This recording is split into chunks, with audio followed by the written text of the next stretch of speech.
নমস্কার বন্ধুগণ, আমি আমার অভানিভা মুখার্জি ব্লগ হরিকথা চ্যানেলে তোমাদেরকে সবাইকে অভিনন্দন জানাচ্ছি। তোমরা সবাই পরিবার পরিজন নিয়ে ভগবান শ্রীকৃষ্ণের কৃপায় সুরক্ষিত থাকো এই কামনা করি।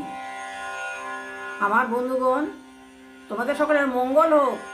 তোমরা সবাই সুস্থ থাকো, সুখে থাকো এবং আনন্দে থাকো। হরে কৃষ্ণ, হরে কৃষ্ণ, হরে কৃষ্ণ। গুরুর ব্রহ্মা গুরুর বিষ্ণু গুরুর্দেব মহেশ্বর গুরুরেব পরম ব্রহ্ম তস্मै শ্রী গুরবে নমঃ।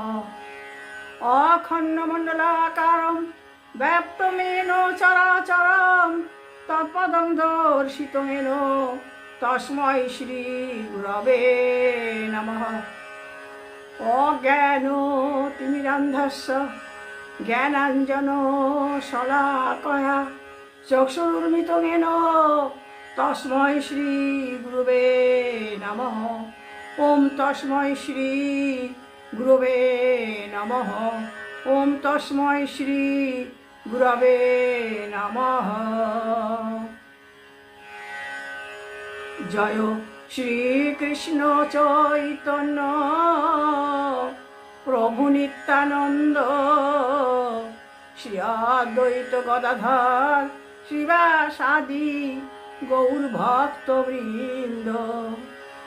জয় শ্রীকৃষ্ণ চৈতন্য প্রভু নিত্যানন্দ শ্রী অদ্বৈত গদাধর শ্রীবাসাদি গৌর ভক্তবৃন্দ। জয় শ্রীকৃষ্ণ চৈতন্য প্রভু নিত্যানন্দ শ্রী অদ্বৈত গদাধর শ্রীবাসাদি গৌর ভক্তবৃন্দ। হরে কৃষ্ণ হরে কৃষ্ণ কৃষ্ণ কৃষ্ণ হরে হরে হরে রাম হরে রাম রাম রাম হরে হরে হরে কৃষ্ণ হরে কৃষ্ণ কৃষ্ণ কৃষ্ণ হরে হরে হরে রাম হরে রাম রাম রাম হরে হরে। বন্ধুগণ, আমি আগের ভিডিওতে বর্ণনা করেছিলাম ভগবান শ্রীকৃষ্ণের মহিমা সমূহের সংক্ষিপ্ত সার। ভগবান শ্রীকৃষ্ণ তার দ্বারকা লীলায় কী করেছেন সেই কাহিনী আমি বর্ণনা করেছিলাম। এবার সুখদেব গোস্বামী পরীক্ষিত মহারাজকে এই ভগবানের সংক্ষিপ্ত সার মহিমা সমূহের বর্ণনা করছেন। সুখদেব গোস্বামী বললেন, হে পরীক্ষিত মহারাজ, ভগবান শ্রীকৃষ্ণ ধার্মিক গৃহস্থ জীবনের পরম মান পূর্ণ করে শ্রীকৃষ্ণ 16,001 শতাধিক পত্নীকে প্রতিপালন করেছিলেন। এই সকল রত্নসদৃশা রমণীদের মধ্যে রুক্মিণী প্রমুখ 8 জন ছিলেন প্রধানা।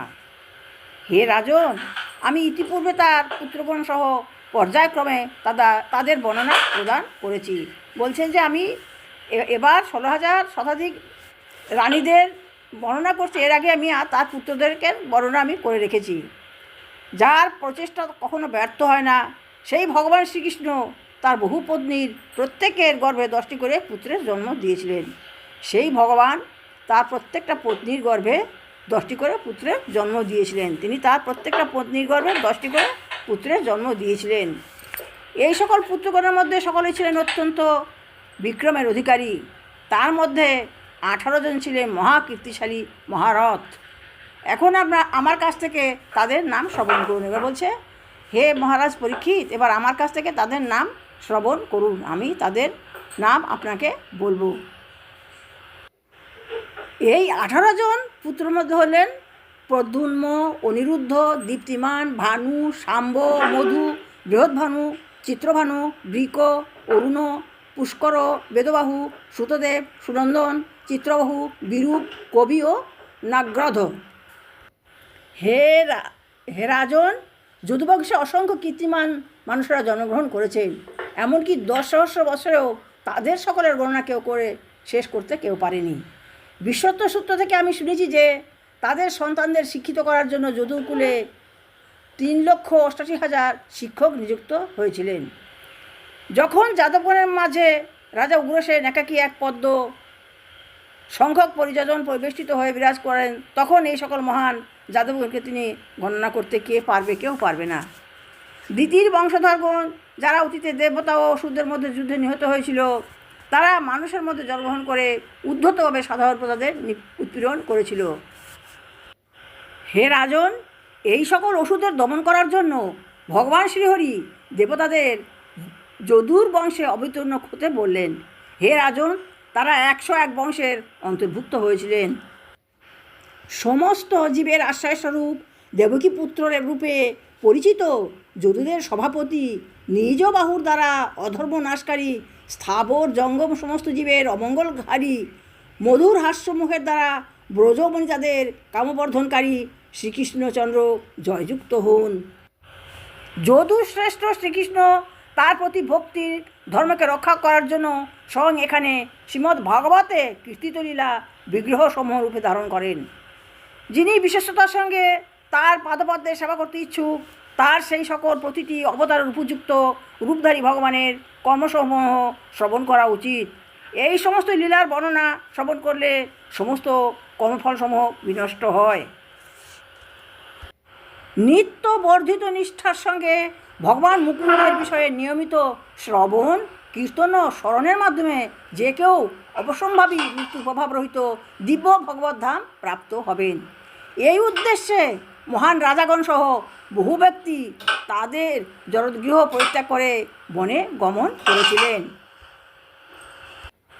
ভগবান শ্রীকৃষ্ণ দ্বারকার হ্রদে তার মহিষীদের সঙ্গে কীভাবে স্নান উপভোগ করেছিলেন সেই কথা এই অধ্যায়ে বর্ণনা করা হয়েছে। রানীদের তার বিরহভাব উচ্ছ্বসিত প্রার্থনাও এই অধ্যায়ে বর্ণনা করা হয়েছে। এই অধ্যায়ে শ্রী ভগবানের লীলাসমূহের সারসংক্ষেপ বিবৃত করা হয়েছে। ভগবান শ্রীকৃষ্ণ যদুবর্গ রানীদের সঙ্গে তার ঐশ্বর্যনগরী দ্বারকায় বাস করতে লাগলেন। তিনি তার পত্নীদের সঙ্গে প্রাসাদ অঙ্গনের পুষ্করিণীতে ক্রিয়া উপভোগ করতেন, তাদের উপর পিচকিরি দিয়ে ফোয়ারার মতো জল উচ্ছ্বারিত করতেন, পরিবর্তে তিনিও অভিষিক্ত হতেন। তার কৃপাময় ইঙ্গিত, সপ্রেম সম্ভাষণ ও কটাক্ষ দৃষ্টিপাত দ্বারা তিনি তাদের হৃদয়কে মুগ্ধ করে রাখতেন। এইভাবে রানীরাও সম্পূর্ণরূপে তার ভাবনায় মগ্ন থাকতেন। কখনো কখনো শ্রী ভগবানের সঙ্গে জলে ক্রিয়া করার পর তারা কুরুরি পাখি, চক্রবাক পাখি, সাগর, চন্দ্র, মেঘ, কোকিল, পর্বত, নদী প্রভৃতির উদ্দেশ্যে কথা বলে এই সকল জীবের প্রতি সমবেদনা প্রকাশের ছলে শ্রীকৃষ্ণের প্রতি তাদের পরম আসক্তির কথা প্রকাশ করতেন। শ্রীকৃষ্ণ তার প্রত্যেক রানীর গর্ভে 10টি করে সন্তানের জন্মদান করেছিলেন। এই সকল পুত্রের মধ্যে তার পিতার সকল চিন্ময় গুণাবলীর সমান হওয়ার ফলে প্রদ্যুম্নই ছিলেন সর্বাগ্রগণ্য। প্রদ্যুম্ন রুক্মীর কন্যাকে বিবাহ করেছিলেন এবং তার গর্ভে অনিরুদ্ধের জন্ম হয়েছিল। এরপর অনিরুদ্ধ রুক্মীর পৌত্রীকে বিবাহ করেছিলেন এবং বজ্রের জন্মদান করেন। তিনি প্রভাসের লৌহগদা যুদ্ধের সময় পর্যন্ত একমাত্র জীবিত যদু রাজকুমার ছিলেন। প্রতিবাহু থেকে শুরু করে যদুবংশের অবশিষ্ট বংশধরগণ বজ্র থেকে জন্মগ্রহণ করেন। প্রকৃতপক্ষে যদুবংশের সদস্যগণ সংখ্যায় অগণিত, বস্তুত তাদের সন্তানদের শিক্ষার জন্য কেবল যদুগণ 3,88,000 শিক্ষক নিযুক্ত করেছিলেন। ভগবান শ্রীকৃষ্ণ আবির্ভূত হওয়ার পূর্বে বহু দানব পৃথিবীর মানুষদের উৎপীড়ন করার জন্য এবং ব্রাহ্মণ সংস্কৃতি ধ্বংস করার জন্য মানবকুলে জন্মগ্রহণ করেছিল। তাদের দমন করার জন্য ভগবান দেবতাদের যদুকুলে জন্মগ্রহণ করার নির্দেশ প্রদান করেন। ফলে তা 101টি বংশে বিস্তার লাভ করে।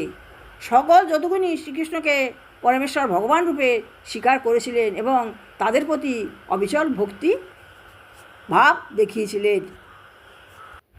তারা যখন ভগবানের সঙ্গে বিশ্রাম, ভোজন, ভ্রমণ প্রভৃতি করতেন, দিব্য আনন্দে তারা তাদের নিজেদেরকে ভুলে থাকতেন। নিষ্ঠাবান শ্রোতা সফলতার সংকল্পসহ এই দশম স্কন্ধ শেষ হয়েছে। নিত্যবর্ধিত নিষ্ঠা দ্বারা ভগবান মুকুন্দের সুন্দর বিষয়াদি নিয়মিত শ্রবণ, কীর্তন ও স্মরণ দ্বারা মানুষ মৃত্যুর শাসনহীন ভগবানের দিব্যলোক প্রাপ্ত হবেন। ইতি শ্রীমদ্ ভাগবতের দশম স্কন্ধের ভগবান শ্রীকৃষ্ণের মহিমা সমূহের সংক্ষিপ্ত সার নামক ভক্তিবেদান্ত তাৎপর্য সমাপ্ত। আমি আজকে ভগবান শ্রীকৃষ্ণের দ্বারকালীলা বর্ণনা করলাম। যে দ্বারকালীলা বর্ণনা করেছিলেন ভগবান সুখদেব গোস্বামী পরীক্ষিত মহারাজকে, আমি সেই বই থেকে সামান্য পাঠ করে তোমাদেরকে শোনালাম। বন্ধুগণ, তোমাদের সকলের মঙ্গল হোক। তোমরা ভগবান শ্রীকৃষ্ণের কৃপায় সর্বদা সুরক্ষিত থাকো এই কামনা করি।